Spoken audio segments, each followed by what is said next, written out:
Is everybody awake still? You got that lunch, like just getting kind of sleepy? My name is Reverend Andrew Shipley. I am the lead pastor at Mission Gathering Christian Church Charlotte, and I am a part of the Mission Gathering movement. In Charlotte, we did something really crazy. I'm just going to go ahead and take this off. Don't do it? Okay. Oh, man. Oh, sorry. All right, so in Charlotte, we did something crazy. We were renting a church building, and then in 1 year of renting that church building, 1 year of being a church, we bought our church, right? How many of you want to plant a church and buy a building in the first year? Any hands? No? Yeah, that's crazy, right? But we're kind of crazy at the Mission Gathering movement, right? So one of the things that we did was we tried to find creative ways to make the payments happen, right? Church extensions is amazing, but you gotta pay your mortgage, right? So we looked at what is the purpose of the church. Thank you. What is the purpose of the church, right? We're all about preaching the gospel. We can agree on that, right? We are discipling followers of Christ. I'm going to stand this way. Discipling followers of Christ, caring for the marginalized, and seeking justice, right? That was priorities for us when we started Mission Gathering Charlotte. It's a priority for the Mission Gathering movement. How do we fulfill these purposes, right? We proclaim the word in the open table each week, right, when we gather, and we create discipleship programs that help people grow in their faith. And that's a lot of work, right? Any pastors out there? Just planning Sunday and discipling your congregation, that's a full-time job in and of itself, amen? Oh, man. I am not in the South, am I? Y'all can talk back to me. It actually like helps me feel better about myself. But what about the rest of it? Growing and caring for your congregation takes up a lot of time. Buildings and programs and activities to help the marginalized also takes time, right? So you'll need to research and find people who can help you find those in need, right? You're going to have to create those programs. You're going to have to go out and figure out what the best practices are, and it all piles up really quickly. And what happens when you have to research and build programs from scratch? You spend a lot of money doing it, right? You're going to spend money going to a conference. You're going to spend money trying to get all the supplies you need. So what if you created a partnership? What if there were people in your community already doing good work, and what if they had needs as well, right? We have some nonprofits here. Are you completely funded? Do you have budget issues? Right? Is rent expensive? So what if your church might be able to help them? And that's what we said at Mission Gathering. We were like, how do we create a partnership between two groups? So we looked at our people and we said, our planning team, our church planning team, what are the things that we want to do? One of the things that came up was in the school to prison pipeline, which is a big issue in my community in Charlotte.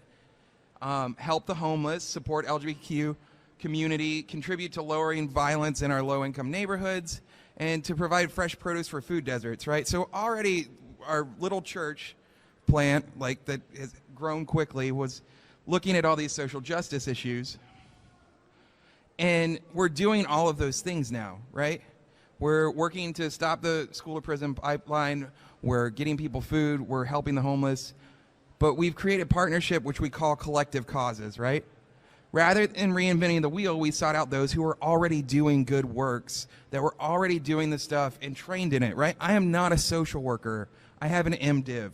That doesn't make me a social worker, right? I'm not trained in all of that. People may think that makes me a social worker, but that's not what I got a degree in, right? So we create a mutually beneficial relationship. Our partners were already doing the work, but they had trouble meeting their needs, right? They needed offices, they needed volunteers, they needed meeting spaces, help with fundraising, and spiritual encouragement, right? It's hard being out there doing the good social justice work that needs to happen. And a lot of times, you either have churches that want to take the time with the nonprofits and say, hey, like this is our time to evangelize at your people that you're helping, or you have churches that come in and say they want to just be like, we need to do it our way, and we need to do it our way, and we're only going to do it our way. So a lot of these folks, they never get encouragement from really any spiritual care that come in their way. So we need we needed help as well, right? Like I said, we bought our building in the first year of being a church, so we needed to pay for the upkeep of the building. Our people needed places to volunteer, and we needed to meet new people. It was a way to promote our ministry. And I'm going to pause right there on that one for a second. I get it, disciples. We have a hard time taking credit for the good things that we do, and that has to stop, right? Because this is an amazing place. The Christian Church Disciples of Christ is amazing, right? And we have to take credit for the things that we're doing in our communities. Because why? Because I grew up not knowing that this was even a thing, right? And that shouldn't happen, right? But then when I found the Christian church, I was like, where have you been my whole life? And why did no one tell me about this? I thought, that was just the church that didn't like wine, right? Because they had an X on the cup, and I didn't know what it meant. But now I think it's really cool. So we came together with these folks. We met folks that were doing good stuff in our community, and we came up with benefits for our partners. They had a steady volunteer supply, right? Church people are always looking to do good things. If you give them the best way of doing good things, it works out even better. We provided subsidized rent for their offices and their meeting spaces, right? And with that, we also created stability, right? It can sound weird to say like we're collecting rent. We like to say it's a donation to the community, that we're a community of different organizations working for that wholeness in our building. But it creates stability because I'm not going to jack the rent up on them. I'm not going to say, hey, you violated your lease, get out of here, right? It's a partnership, and it's really a family that we've created. And we've created a captive audience for their nonprofit, right? Anytime they're here at Mission Gathering, anytime people come to Mission Gathering, they're going to find out about all these nonprofits. Anytime our nonprofits want to raise funds or speak about something, they have a group of people that are already there to hear about it. They have a group of people that are going to tell their friends about it. Benefits for our congregation was we were doing justice in more effective ways. I'm not spending my week trying to come up with ways to show people how to keep kids out of jail, because I have a whole group of people that are already doing that and are trained in it. We have monthly income supporting the building, and we're learning that the gospel is preached even outside the church. Amen?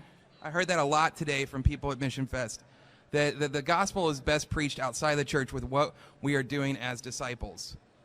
So, and we're also helping people find deep, meaningful relationships with our partner organizations. Like, our collective cause partners have come in at times and not had very good board members, or not had a lot of board members, or not a lot of infrastructure. And all of a sudden your church members start being on their boards, right? And all of a sudden you're asking some of your church members, hey, can you come do this with me? And they're like, actually, I have to go and do this with Watchmen of the Streets, or one of our other organizations. So Vision Possible is one of our really cool organizations. It used to run a free store where people would come and they would have Bible studies, and they would talk about how to move up and out of poverty. But after a while, it became a nonprofit that needed to shift. They needed to switch gears because they've been doing something for 15 years and it wasn't making a lot of difference. So as pastors to them, we walked them through the journey of what would you be doing if you really wanted to do something. And so what they're doing now is they're building these small homes. They're called ancillary dwellings, like they're around 900 square feet, 800 square feet. And they'll build them on your property, no cost to the property owner, right? We have a housing shortage in Charlotte. It's $1,200 a month for an apartment at the base level. They'll build this house for you, put it in your backyard, and then rent it to someone who's making a lower income for 5 years. That person renting its rent pays off the house that you then get as your property as a homeowner.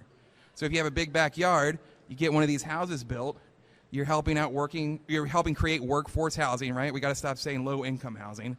You're creating workforce housing. And we just moved a grandmother that was living in a back building of our church and her 2 grandkids into here. And without that, she'd have nowhere to live. She works 3 jobs, and now she has a home that she can stay in until she finds something else down the road.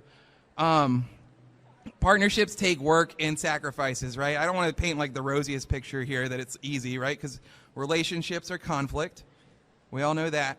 People will always be in your building if you go with this model. So you have to prepare your church for that.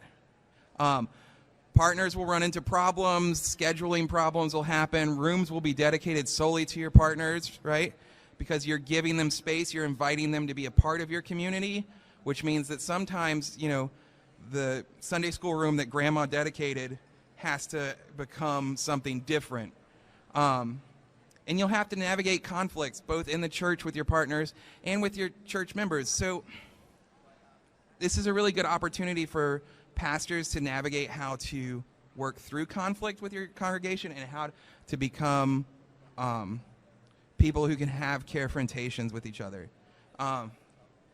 It won't be all about your church anymore. That's a big one if you go with this sort of model. It won't be just about your church, and not everyone's okay with that, and that's okay. 1,000 churches, 1,000 ways, right? But, you know, I also think that's kind of cool that it's not always about your church. Like, there's days that I come in and I am keeping kids out of jail. There's days that I come in that I'm providing tents to homeless people and supplies and creating relationships with them. There's days I come in where I'm working with, you know, communities and police officers, which is not something if you told me at 21 I'd be doing, but here I am, right? But these relationships are a blessing. People's needs are better met, right? We want to do the work of the hands and feet of Christ, but we want to do it in the most effective, efficient way possible and with the people that have the expertise to teach us. We're evangelizing through our relationship with these nonprofits to them, to say that the church cares and that Christian people care and disciples of Christ care. And we're healing our community, right? We are a movement for wholeness in a fragmented world. So, like, we are trying to do some of that healing through working with these nonprofits.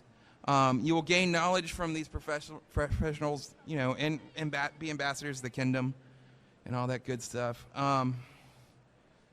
Did I? I don't know if I included the pictures. But yeah, I want to talk a little bit about a couple of our organizations. Or does anybody have any questions? Sorry. No? Okay. We're kind of at that point of assembly. Awesome.